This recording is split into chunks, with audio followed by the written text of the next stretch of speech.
optimistic for the future. And I mean, Anti still going to be able to maintain his own value as a player. Still being able to have a lot of really hot moments, being able to, again, ESA Oakland taking out Fallen twice, who has been one of the strongest contenders right Fallen's now. had a killer season, so yeah, super good win on his part.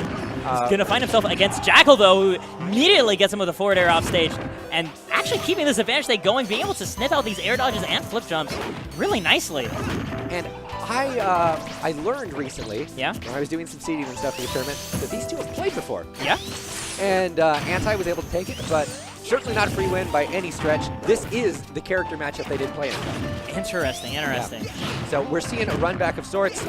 Jakal, I'm sure, has improved a lot since then. This was, what, 2 years ago almost? Oh my gosh, yeah. Then at that point, like, you don't even count the matchup history. Yeah. Oh, but he's going to know the DI, right? Yeah, he's going to be able to DI that just fine to the corner.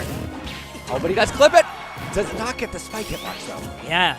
And or the horizontal hitbox on the right side. Oh, yeah. Jakal once again finding himself weaving through the hitboxes to stay alive and still rocking this advantage state and being able to call out these air dodges very consistently. I have not seen a whole lot of Jakal play in recent times, but I'm impressed. He's putting up a really solid... yeah, he's holding the lead right now. He's had the lead for all of this set so far. I mean, that being said, this is the first stock of potentially 5 games. Yep. Back there is going to do it. Anti also a counter pick master of sorts. So if he does end up feeling like the zero suit is not cutting it, he has, specifically probably the Cloud would be the one he would fall back on. But he does seem confident. And he probably wants to keep the zero suit fresh for Congo. Oh, there we go. Gonna just keep trying to find his post, but Jakal not going to get any clappy feet started. Anti keeping up his defense. Not letting this gap get any wider and looking for a 2-frame there. Not going to find it. But there, I like that, right? Really smart pressure from Anti. Burying the shield twice, thinking he was safe. Jakal drops, flips him with the F smash. Yeah, and the thing is that F smash is a committal because if Jakal kept his defense off, then Anti was going to be eating an offstage situation. But that does not play out. Jakal, though, once again, once he finds his hits, he's actually keeping the momentum rolling for a pretty long time. He's holding advantage really well. Yeah. Going to be catching these landings consistently. Going to be finding another clappy feet. All right, but we all know how terrifying Rage Zero is. Oh, and not as terrifying as a Sonic F Smash on Smashville.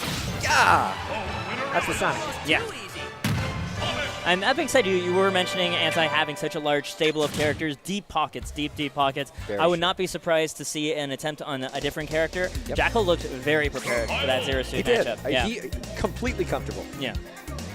Which I suppose makes sense because he's a Tri-State player and there are really good Zero Suits in Tri-State. Absolutely, yeah. Some of the best. Actually, just the best. So I know Anti's been working on, I believe, Bayonetta as well. Very true. He was playing friendlies with a lot of University of Washington players the past couple days as Bayonetta.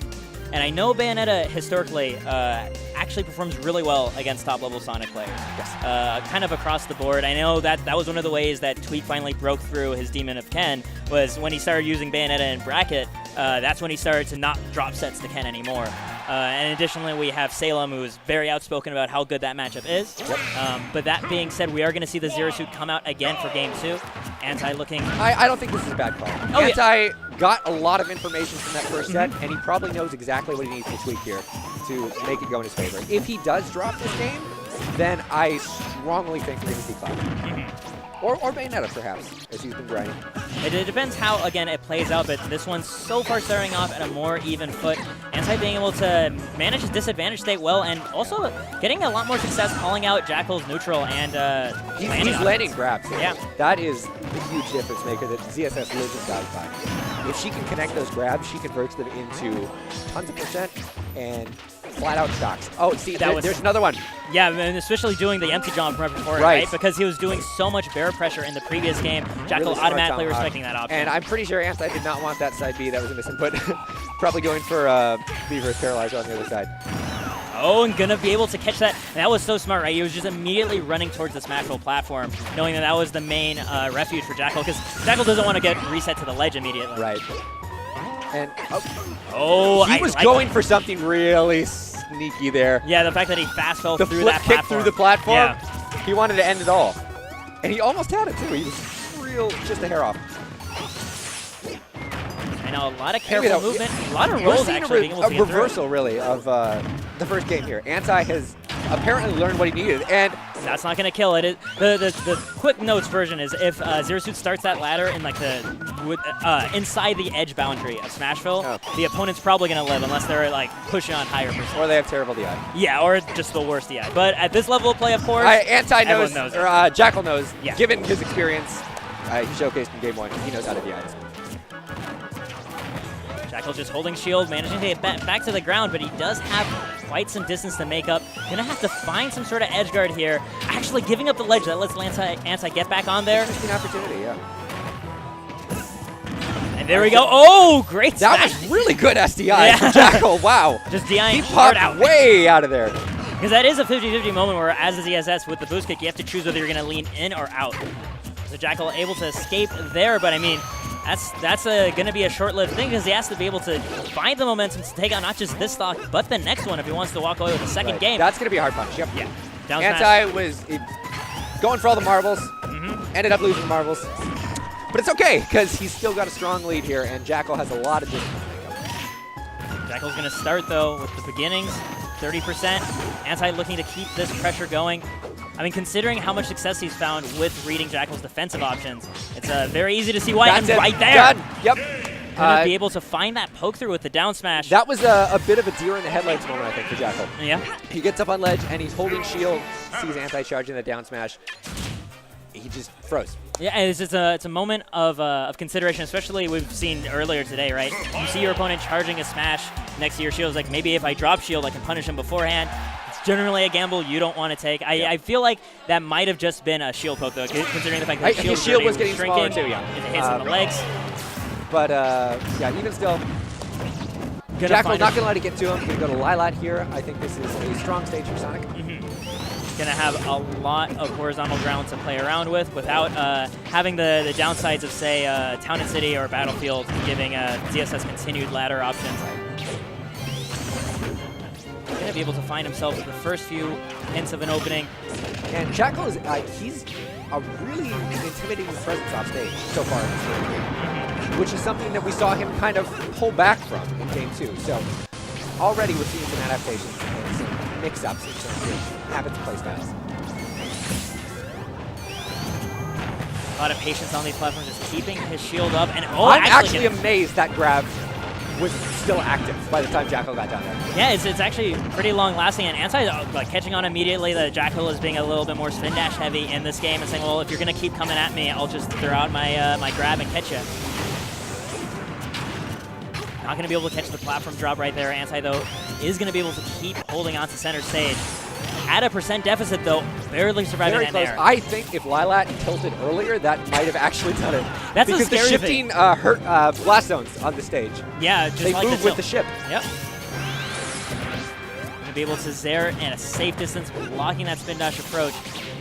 Anti still trying to intimidate a roll, not going to find it there, but you can see he's scheming. He's definitely scheming. And we're starting to see flip jumps coming out with they're both in neutral. Not going for the kick, just putting the fear of God in the way. Yeah, and that's the interesting thing. Jakal is choosing his roll moments very carefully. He's actually going to be caught for that down smash at his shield. Going to do the roll get up, not going to be caught by that down smash once again. See, he's learned about that, yep. And I like that Jakal actually retreating towards the wing of Lilat as it dips down, right? So he doesn't have to worry about Paralyzer or Zair. Yes. Right there, spawning immediately, going to get Great that forward interception with the fair.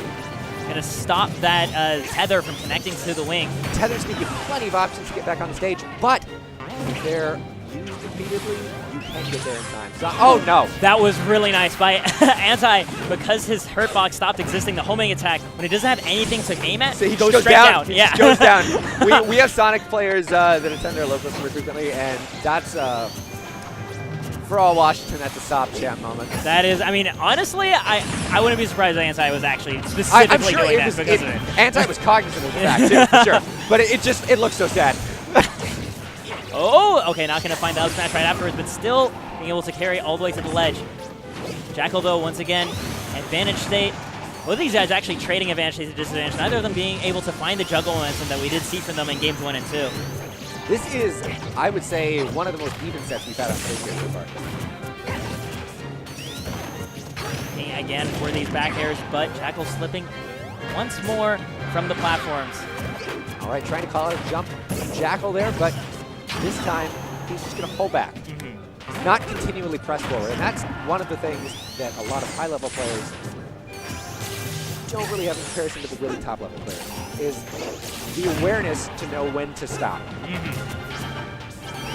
Oh, right there we see Jakal just waiting under that platform, right? It's just, I'm going to focus on punishing his reaction on his way down. Finds a spin dash, finds some of the momentum he needed, and right now we're looking at a last hit situation between these two. This is neck and neck with ZSS explosive kill power. Sonic might have the percent lead, but he's in no safe position right now. Of course, because this percent lead does translate to more rage on the Zero Suit. Shout out to Rage. That Nair barely not going to do it, the sour hit. And here we do grab. Are we going to see it back? Okay, no. He waits for the air dodge, doesn't find it, and that'll an immediate up smash punish to take out that whiff grab. Anti putting it all in line there, as you kind of have to do in that situation, because otherwise, given the percent lead and Jakal's patience right there, it looked like it was confident. Like, hey, if we're going to have to do a timeout, if you're choosing to lose by timeout, so be it. That's an option that you don't see a lot from Sonics as far as stealing out stock goes, but I think it's pretty underrated. Because he has such crazy explosive potential to close distance on the stage. Yeah. So if you see something like a whiffed aerial or an air dodge, you can be there in the blink of an eye. You can punish with that up smash. Yeah, up smash is very powerful, even though it did get a little bit of a nerf earlier in Smash 4's life. Still one of the absolute strongest ones. I think it's like the second strongest. I think the only one stronger is Lucas up smash. It was specifically nerfed so that Lucas up smash would be the strongest up smash in the game. Lucas is definitely like top tier. Yeah. I'm actually really shocked. Shout out back at the Yazers Ralphie said, I'm so surprised that up smash didn't kill Ralphie outright because he was at like 80 or something. Yeah. But Anti's taken a second to think. Do you think we're going to see a character switch? He's only got one more game. I'm honestly not sure. It looks like he's going to be going with the Mario. Interesting choice. This is I mean, he has been top Sonics before with his Mario. It is always, it has been a nail biter and many times in the past, but Anti does have that ability to clutch through regardless. It is, again, known to be an even matchup by most people's approximation.